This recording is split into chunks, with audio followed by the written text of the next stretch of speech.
The devil and a whole host of demons, together with the human witches who were supposed to consort with them, were believed in by just about everybody in the first half of the 17th century and beyond. The witches were believed to associate with familiars, usually domestic animals, in whom the demons manifested themselves. The witches were usually women, and their familiars were often their cats.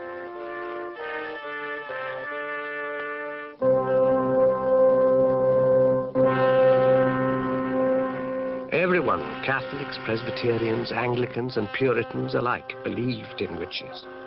And one man has become notorious in England for his persecution of them: Matthew Hopkins, witchfinder general, born in East Anglia and active in East Anglia against witchcraft. Hopkins wrote an account of his investigations, which tells us something about his beliefs, motives, and methods. The justification for the witch hunts lay in the Bible. Hopkins was aided in his investigations by a team of helpers, foremost among them his assistant, John Stern. An anthropologist who studied witchcraft around the world, as well as in 17th century England, is Dr. Alan Macfarlane of Cambridge University. Witchcraft beliefs are as old as history. There have been, at the heart of our civilization, problems about why pain and suffering occur. Ultimately, the problem is, why me? Why did my child die? Why did my animals die? Why has it happened? And these problems of why are not fully solved by any particular religious or other system. And they have led in many civilizations to a search for causes which often light not on far-off gods and demons, but on your neighbor. Because your neighbor, after all, is someone you can actually deal with. You can't do much to God or Satan, but if you discover that someone you actually know has brought about the evils that afflict you, you can then take counteractions of various kind. So throughout many cultures in the world, and throughout all of recorded history, there have been beliefs in evil people, sorcerers and witches, who try and do us harm.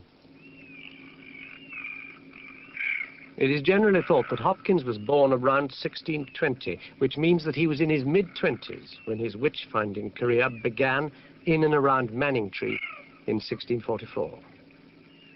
A brooding landscape that may have fostered an atmosphere of all-pervasive witchcraft.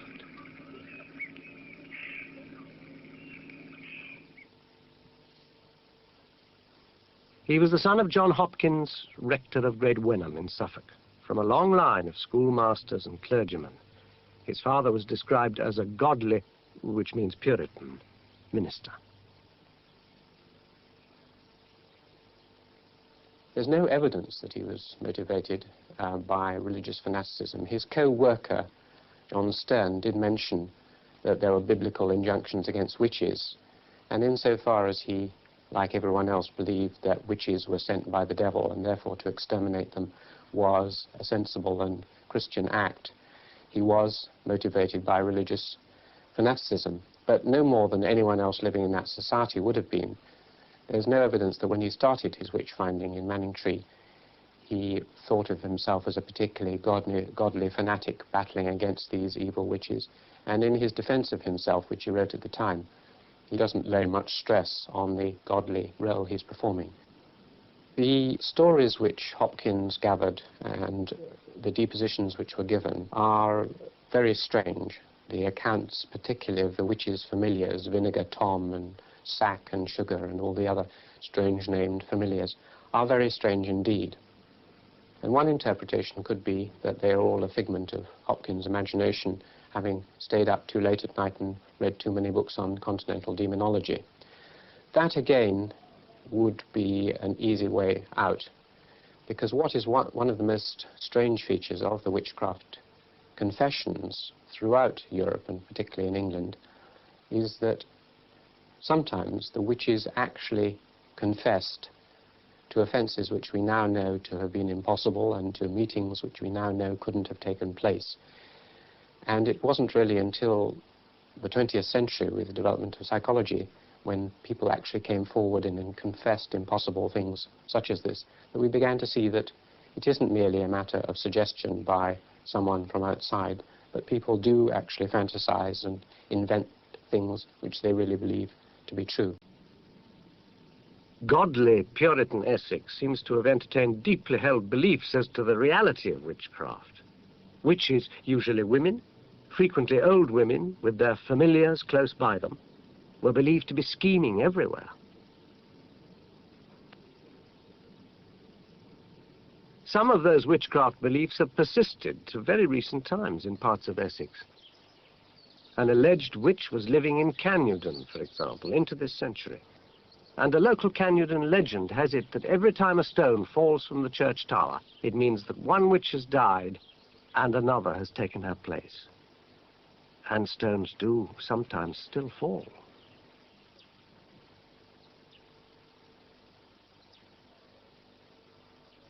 In the 17th century, witches could be blamed for almost everything that went wrong. They could, for instance, cause storms at sea. One male witch, according to Hopkins, who was the vicar of Brandeston in Suffolk, told him that he had sent one of his imps to sink a brand new ship in the middle of a flotilla off Landguard Fort, opposite Felixstowe, with the loss of 14 lives. The witch told Hopkins that he was joyful to see what power his imps had, and that he was glad that he'd made 14 women widows within the space of a quarter of an hour.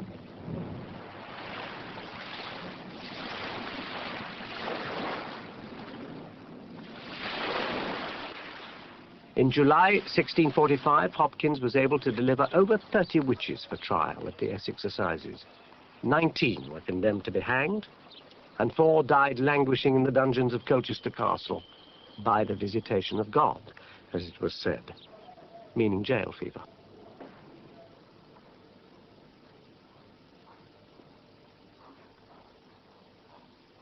Hopkins's methods of investigation included the search for marks of the devil on his victims' bodies, and the test by swimming. If the accused floated, she was a witch.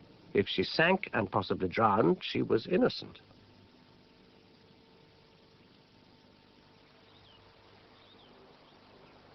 Framlingham Castle, with its moat, ideal for swimming witches, was the site of the trial of the vicar of Brandeston. He was searched for devil's marks, probably pimples, kept awake for nights on end, and swum in the moat. He floated, establishing his guilt beyond doubt.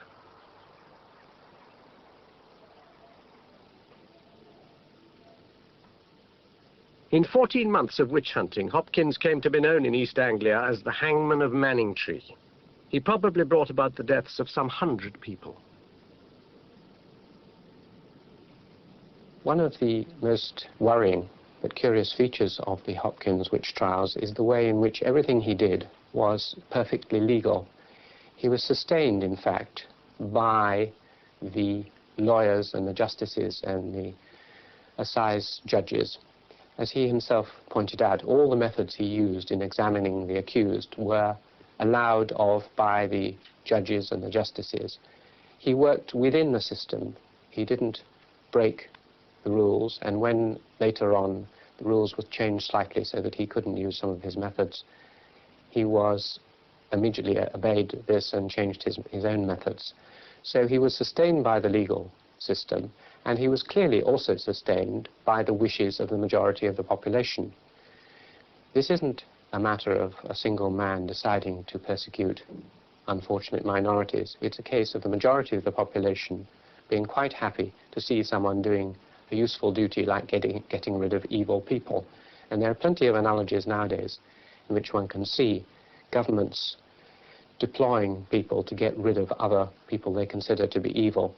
And there is nothing difficult to understand about it. Therefore, he was, in a sense, swimming with the wave. The wave was moving in that direction, and it wasn't at all difficult to sustain this for a couple of years. There were dozens of people who wanted to accuse their neighbours, and there were a number of neighbours who wanted to either be cleared of witchcraft or to face the penalty. A grim instance of the dire consequences of witchcraft beliefs came up in Norwich. A baker felt himself under such a cloud of suspicion that he willingly submitted to trial. He was found guilty of being a witch and hanged.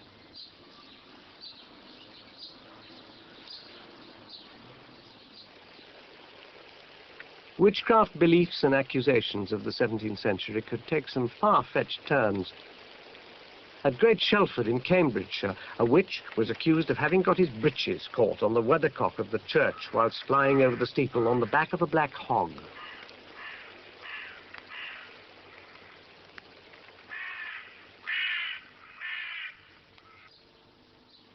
But rational voices were being raised against Hopkins by the autumn of 1645.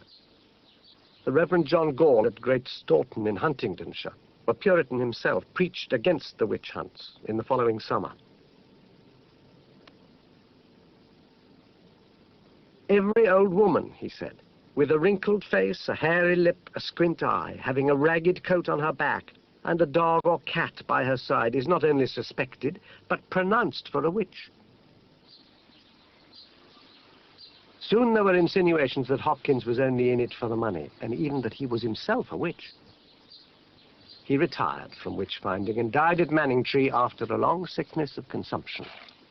He was buried at Mistley on August the 12th, 1647, on the eve of the last struggles of the Civil War that had made his witch hunts possible.